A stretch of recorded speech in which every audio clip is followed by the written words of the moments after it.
আসসালামু আলাইকুম। আমি তন্নি। আজকে আপনাদের দেখাবো মাসকলাই ডাল রান্না গ্রামীণ পদ্ধতির মাধ্যমে।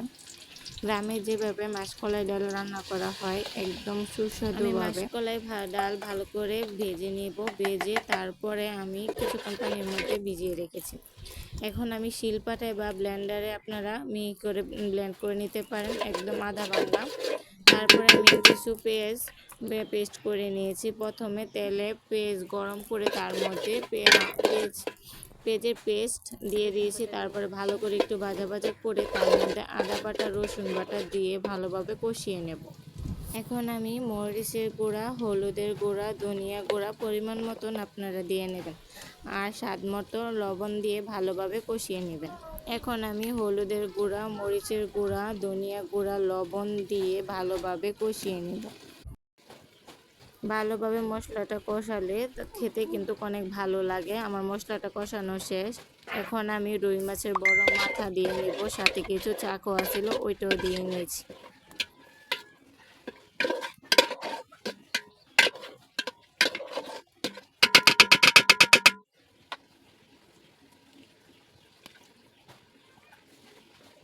মাছটা সিদ্ধ হওয়ার আগ পর্যন্ত অল্প একটু পানি দিয়ে ভালোভাবে কষিয়ে নেব। যখন সিদ্ধ হয়ে যাবে তখন মাছটা আপনারা ভেঙেও নিতে পারেন বা কোনো প্লেটে উঠিয়ে রেখে পরে আবার ডাল কষিয়ে দিতে পারেন।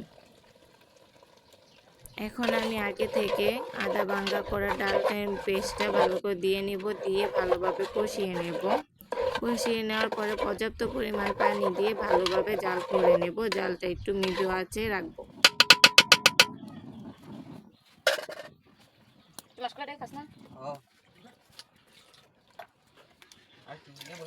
ছুটি মনে করেন হ্যাঁ আলু দাও না, এমনি নষ্ট আলু দাও না করে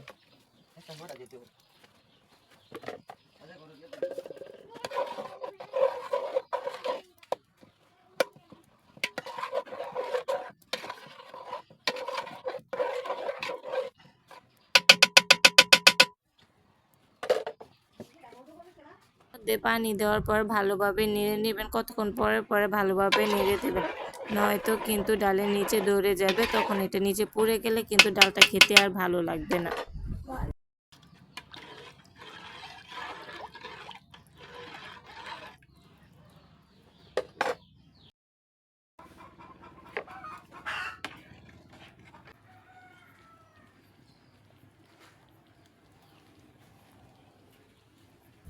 এখন আমি কাঁচামরিচের ফালি দিয়ে দেব কতগুলা, ভাঙে মাছ থেকে বেটে নিয়ে তারপরে কাঁচামরিচ দিয়ে দেব।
দেখুন ডালের লাইটটা কতটুকু ঘনত্ব হয়েছে, এরকম ঘন রাখার চেষ্টা করবেন। আজ এই পর্যন্তই। আসসালামু আলাইকুম।